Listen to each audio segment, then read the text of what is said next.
Bismillahirrahmanirrahim. Assalamualaikum warahmatullahi wabarakatuh. Waalaikumsalam warahmatullahi wabarakatuh. Alhamdulillah. Alhamdulillah di arsala rasulahu wa dinil haq yu'adil kulli wa qabila syahida syahadu la ilaha wa syahadu anna muhammadar rasulullah wa ba'da. Allahumma sholli wa sallim wa barik ala Muhammad wa ba'du. Jamaah sholat maghrib isya mushola rahimahullah. Sebulan kita tidak berjumpa dalam acara buka bersama karena sebulan di bulan Ramadan kita buka bersama-sama di rumah masing-masing. Tapi kita sempat tarawih bersama di tempat ini ya. Dan kita akan kembali setahun lagi insyaallah kalau diberi umur panjang ya Pak Ibu sekalian ya. Semoga yang cinta pada Quran, cinta pada Allah dan Rasulnya akan diberi kenikmatan usia panjang, bisa menikmati Ramadan yang akan datang. Allahumma amin. Jadi kita bersyukur dan bersolawat. Selanjutnya juga tak lupa kita sampaikan sholat Nabi ya atas uswatun hasanahnya sehingga pada malam ini kita bisa diberi kesempatan untuk mentadaburi apa yang menjadi hikmah dalam kandungan dan juga al-hadis. Dan pada kesempatan malam ini ibu-ibu bapak sekalian, ini dari takmir memberi judul keturunan soleh-solehah itu sangat bergantung pada kedua orang tuanya. Sangat bergantung. Meskipun ada pengecualian di mana bapak ibunya ini tidak soleh-solehah, tapi karena pergaulan anaknya dan sekolah anak-anaknya ini ternyata membawa bibit yang baik ya, dan menjadi anak yang soleh-solehah karena pengaruh sekolah dan juga pengaruh pergaulan ini dalam lembaga sosial. Banyak terjadi seperti itu. Tapi ada juga yang orang tuanya soleh-solehah, paham dalam masyarakat, tapi anak-anaknya ini justru tidak soleh-solehah. Ada juga itu, ya. Ada juga. Pengecualian itu ada, ya. Namun yang utama adalah sikap dan perilaku orang tua ini yang bisa memberikan contoh yang baik kepada anak-anaknya sehingga anak itu akan mendidik menjadi anak yang soleh-solehah. Karena ada istilah madrasatul aulad ya. Apa itu? Yaitu madrasah anak itu yang pertama didapatkan adalah di rumah. Di rumahnya. Ketika dia lahir kemudian mulai bisa bicara, bisa mengerti, dan seluruh otak kanannya itu merekam tindakan orang tua, lesanya orang tua, itulah yang disebut dengan madrasatul aulad ya, di rumah masing-masing. Jadi kalau orang tuanya tidak memberikan contoh yang baik, maka otak kanan akan mencatat mereka bahwa orang tuanya ini juga tidak memberikan contoh yang baik. Ini yang sangat bahaya. Oleh itu pentingnya pendidikan anak ini sejak kecil, tidak hanya pendidikan formal di sekolahan, tapi juga yang lebih penting pendidikan dari model atau role model orang tuanya. Ketika anak sudah mulai bisa jalan, anak sudah bisa bicara, ya, mengenal sekolah dari grup, playgroup, dan TK dan SD, itu semakin intensif orang tua mendidik memberikan contoh pada orang tuanya, pada anaknya. Contohnya misalnya anaknya diajak sholat, ya. Anaknya ini tidak sholat, ya. Dijak berjamaah. Beruntung seperti Pak Haji Kasarnya ada depannya menyatu dengan musola seperti ini ya, bisa langsung ada suara adzan, suara baca Quran di sini dan juga anak-anaknya keturunannya, cucu-cucunya bisa meniru di sini. Namun saya yakin di rumah tangga Islam, di rumah kita di masing-masing itu ada ruangan yang untuk musola keluarga. Ya. Berarti rumah Pak Petani yang besar, ya, ada musolanya untuk bersama-sama keluarga, anak, cucu dan tamu-tamu yang ada. Ya. Itu penting sekali karena kalau si anak ini sudah mulai tumbuh besar, melihat dengan adzan, melihat bapaknya sholat sendiri, ibunya sholat sendiri, gitu. Ini sungguh pendidikan yang sangat buruk, sangat buruk. Atau mungkin bapaknya ini belum sholat, ibunya sholat duluan. Padahal si tahu satu anak itu taunya laki-laki adalah imam. Ya. Dan ibu ini kan makmum, anak-anak sudah makmum. Tapi kok nggak mulai-mulai? Bapaknya masih tamu, bapak masih katakanlah merokok, masih ngopi gitu ya. Nah ini juga banyak hal yang sebenarnya bisa berikan contoh terhadap pada anak semuanya ya. Dan itu bagaimana pentingnya anak soleh-soleha sebagaimana Nabi sampaikan dalam satu hadis yang saya tulis itu, pentingnya anak soleh ya. Tidak melakukan insani untuk Allah namhu amalu illa min salasati ya. Illa min sadaqati jariyah aw alihi yanfa'u bihi aw waladin sholihah yala'u lahu. Ini maksudnya bahwa Nabi itu jauh-jauh mengatakan apabila manusia mati ya, maka amalnya terputus kecuali 3 perkara. Amal jariah ya. Amal jariah contohnya jariah seperti hari ini, amal jariah. Barang siapa yang berpuasa dan berbuka kemudian memberikan buka untuk yang lain, orang lain, maka pahala puasa itu akan ditambah kepada orang yang memberikan buka bersama. Contohnya yang kecil itu amal syariah ini. Ini sedang berkobu sih double snack. Yang nyampe snack kok sudah. Dua snack. Ya, untuk begini. Berkatut sama syariah ini, ibu-ibu ya. Itu yang musola ini berdiri di atas tanah.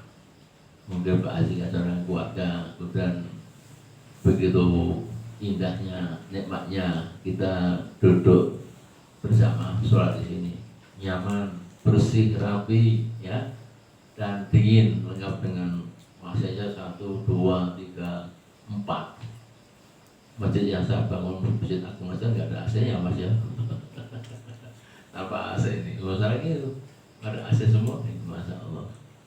Ini bukti bahwa ini amal syariah. Ini amal syariah. Amal syariah itu apa tuh? Amal syariah itu yang terus mengalir. Ya. Amal syariah, amal yang terus mengalir. Itu adalah yang ditinggalkan ketika sudah wafat. Ketika yang mempunyai ilmu atau memberikan hidangan, kemudian atau musyawarah ini selalu dimanfaatkan. Ini ketika nanti para pendiri ini meninggal, maka itu amal jariah. Apakah itu dipakai untuk sholat sama terus tambah-tambah hal sama harinya dia, sama untuk ngasih seperti untuk syiar macam-macam terus tambah banyak dimanfaatkan, tambah banyaknya, jangan sampai tidak dimanfaatkan. Ya, kalau seandainya kadang-kadang sulit mengajak kebaikan, ngajak sholat bersama, ngaji bersama itu kadang-kadang sangat sulit. Itulah dunia. Dunia itu licin dan itu menggoda, menipu. Dunia itu seperti itu. Jadi Allah katakan wa ta'anu wa birri wa taqwa wa ta'anu iswal qurban. Itu dalam surat Al-Imran dikatakan bahwa mengajak kebaikan itu enggak mudah. Ngajak ngaji, ngajak sholawatan, ngajak pikir seperti ini tuh enggak mudah. ada saja gangguan, itu undangan sudah sebar di sini dimanjakan dengan syarat macam-macam. Ya udah. Tapi kalau biasa ke hal-hal yang nggak ngasih seperti ini belum mudah. Bisa diajak nonton bioskop, ayo nonton bal-balan, ayo gitu ya, nonton dangdutan, Campur-Sari, wah penyanyinya hebat-hebat, ayo ya. Itu lebih banyak pesertanya daripada pergi ke masjid. Ya, ini satu bukti memang firman itu betul. Ya, jadi itu semoga kita masuk golongan-golongan yang selalu mengajak kebaikan seperti pada malam hari ini. Sudah jelas tiap Senin malam ada buka bersama, ada tausiah bersama. Ini kan ajak yang baik. Ya. Kemudian yang lainnya tentu ya dimanfaatkan Ustaz tidak hanya di waktu untuk sholat tapi juga untuk misalnya pengajian hari besar Islam ya. Untuk penerimaan zakat infak yang fitrah macam-macam ketika Ramadan kemarin ya, untuk halal bihalal itu semua kegiatan-kegiatan yang positif yang akan menjadi amal jariah bagi kita semuanya. Itu yang tidak akan terputus kata Nabi dalam hadis ini ya. Kemudian ilmu yang dimanfaatkan. Nah, ilmu orang yang beramal itu kan bisa lewat materi ya, lewat zakat infak sedekah atau juga lewat sumbangan apapun ya, yang dipakai untuk orang fakir miskin atau kaum duafa, anak yatim, ini terus akan mengalir sama syariah juga itu ya, tidak terputus. Katakanlah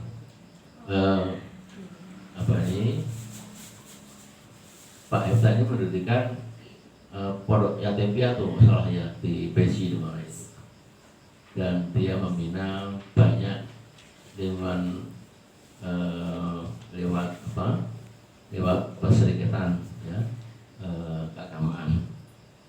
Ini apa yang dikeluarkan oleh Pak Efta ini juga menjadi amal jariah. Ilmunya juga dimanfaatkan. Orang-orang yang terdidik situ, orang yang memanfaatkan sekolah itu menjadi guru, menjadi ustadz, sampai terus turun-temurun, maka ilmu yang dicalonkan anak tadi itu akan masuk kepada pribadi Pak Efta. Ya. Itu dari sisi ilmu. Semoga termasuk ilmu yang saya sampaikan kepada siapapun ya, itu juga menjadi amal jariah untuk saya dan semua, untuk kita semuanya ya sama ya. Karena yang bicara sama yang hadir itu sama-sama dapat ilmu jariah, ilmu dan merupakan jariah dari itu ya. Dan yang terakhir ini yang menjadi judul kita ini, dan doanya anak soleh yang mendoakan orang tuanya. Nah ini kadang-kadang banyak orang menafsirkan salah. Ada suatu kejadian ketika keluarganya itu meninggal, kemudian keluarga itu agamanya campur-campur. Yang meninggal itu anggota keluarga yang bukan Islam. Ya. Kemudian dia berusaha tahlil macam-macam ya, sholawatan macam zikir. Orang-orang kan bingung, apa sampai ini? Nah, keluarganya ngomong, sampai yang penting kita lakukan, dia itu nggak benar ya. Sampai nangis gerung-gerung, dia mentalkin syahadat, kalimat tauhid, ya kamu nih, bakal bisa nirukan itu kan, ditalkin beribu-ribu kali nggak bakal bisa bunyi itu. Jangan maaf yang non Islam, yang Islam saja, tapi Islamnya itu amalnya itu betulan di bawah rata-rata itu ya, nilainya rata-rata itu. Sholatnya apa itu namanya, berling, berkorban eling, ya. Sedekah jariahnya juga nggak ada, silaturahminya kurang. Ini Islam wajib disolatkan kan, Islam sebagai fardu kifayah. Tapi ketika dituntun talqin itu maaf Bu ya, Saya pengalaman nonton orang-orang yang meninggal itu, tonton. Nggak bisa-bisa. Saya tanya pada keluarganya, ini si Fulan ini dulu soalnya gimana Pak? Soalnya kalau ingat saja itu. Bisa baca Quran? Nggak bisa baca Quran. Suka kalau kayak zakat dari income-nya nggak pernah Pak. Bisanya marah-marah gitu. Padahal Islam. Cuma tanya selalu wajib semua tak. Ya. Tapi sholat yang lain itu kosong. Maka ketika saya talqin itu, maaf ya saya nggak bisa namanya, tapi pengalaman saya, dia nggak bisa gitu, nggak bisa, tak suruh la ilaha illallah, nggak bisa. Padahal Nabi berkata, sabdanya, man kalamihi la ilaha illallah taqwalat jannah. Barang siapa yang man akhiri kalamihi la ilaha illallah taqwalat jannah. Barang siapa yang di akhir kalimat yang dikatakan adalah la ilaha illallah taqwalat, masuklah dia surga. Kira-kira pulau panjang sami pengen benar Bu, saya mengucapkan la ilaha illallah. Ya, Ibu Hajakat sore ini rajin sekali ya tiap apa tuh minggu audit apa di edit namanya tuh awards ya, one week one choose. Nah, ini terus di Jakarta itu amal jariah itu. Nah, figur-figur seperti ini yang akan bisa menjawab ketika ditalqin. Nggak usah khawatir. Ya, kalau kita rajin sholat, rajin dengarkan ayat Allah, rajin bersilaturahim, itu mudah berucap seperti itu. Ya, karena kebiasaan kita. Ya, kita sudah biasa bicara la ilaha illallah dan amal kita baik, sikap kita kepada tetangga baik, yang semua baik. Insya Allah kita bisa dengan mudah mengucapkan itu. Ya, tapi sebaiknya orang sebaik apapun kalau amal pada Allahnya kurang, dihafalkan pakai kepean, ya nggak apa-apa, nggak bisa karena sudah bicara masalah sakatul maut ya, yang nggak ada yang bisa memahami itu ya. Ini ya, jadi penting sekali.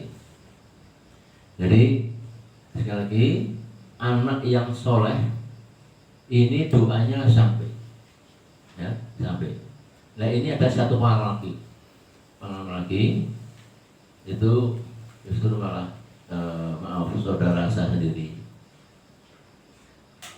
Selama hidupnya ini nggak pernah mengajarkan anaknya untuk sholat, untuk ngaji ya. Bapak ini nggak pernah berbuat untuk syiar Islam ya. Kemudian di antara anak-anak itu ternyata ada yang satu rajin sholat, rajin ngaji, rajin silaturahim. Yang lain masya Allah nggak pernah sholat, nggak pernah ngaji lu. Tidak percaya dengan Islam itu nggak percaya. Nah suatu hari bapak ini meninggal, COVID yang lalu, COVID yang lalu meninggal. Ya. Kemudian peristiwa terjadi ketika sudah dikubur. Malam itu ada anaknya yang soleh, itu mimpi didatangi bapaknya yang meninggal. Datanya dengan nangis dan badan terbakar semuanya, penuh dengan api dan dikerangkeng pakai jeruji gitu. Coba bayangkan ya. Mimpinya itu bapaknya dikerangkeng dengan jeruji, kemudian terbakar di situ, nangis nggak karuan. Mimpinya pada anak yang soleh tadi. Kemudian ketika konsul ke saya, coba kamu sekarang sholat tahajud dan tiap sholat kamu doakan orang tua. Ya, ya alhamdulillah setelah doa itu nggak datang lagi, mimpi itu nggak datang lagi. Ya, ini termasuk implementasi terhadap ini. Doa anak yang soleh, ya, maka kita sangat beruntung kalau punya anak yang soleh. Hafal dengan doanya ya, karena siapa sholat gitu ya. Sehingga kalau kita nanti meninggal, anak-anak kita akan mendoakan kita. Baik. Kalau sampai tidak bisa mendoakan karena amalnya kurang, ya kita yang rugi. Padahal yang namanya orang meninggal itu ya tiap hari berharap kiriman doa dari anak-anaknya. Ya, itu kalau kita bicara masalah ilmu, di alam barzakh sana, bahwa seorang yang meninggal ini selalu berharap doa-doa anaknya seperti bagian air yang siraman pada dia itu ya.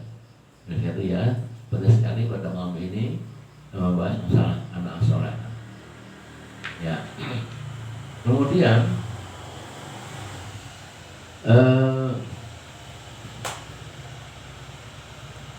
yang kedua, Nabi juga bersabda yang artinya bahwa sesungguhnya Rasulullah bersabda, tidak ada seorang manusia yang terlahir kecuali dia terlahir dalam fitrah. Ya kan? Jadi di sini dikatakan bahwa Rasulullah qala ma min maulidi illa yulatu ala fitrah. Jadi Rasulullah tidak ada anak lahir tidak fitrah. Nah, tuh terlatih Ustaz ya. Ustaz Afrika ini. Afrika. Ya, Pak. Ini termasuk yang usul Pak. Misal, kok Senin Pak lo buka bersama kan kita puasa Senin Kamis. Itu tapi kan buka bersama Senin Kamis sekalian. Siap berpartisipasi ya. Itu Pak Ita. Ya, bukan nanti takbir bisa mempersembahkan. Jadi ini yulatung ala fitrah. Jadi orang anak yang lahir meskipun itu dari perutnya seorang non Islam ya Bu, dari orang kafir, dari orang yang lahir karena diperkosa, itu fitrah bayi itu lahir. Itu tasrih dari hadis ini adalah yang fitrah. Meskipun perutnya orang Hindu itu fitrah, ya suci. Maka kemudian di sini wa abauhu yuwahatu au yumsharil ayhi au yumasisu itu.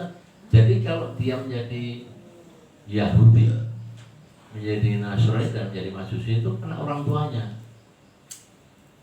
yang jabaran dulu. Jadi fitrah ya, jadi fitrah seperti suci lah itu. Ini dari perutnya orang Nasrani ya. Jadi penting pengertiannya kita sampaikan ya. Jadi kedua orang tuanya yang membuatnya menjadi Yahudi, Nasrani dan Majusi. Ya. Kalau kita kaji ini banyak sekali ya, dalam surat Al-Araf 172 dikatakan Bismillahirrahmanirrahim. Alastu birabbikum qalu bala syahidna. Itu artinya apa?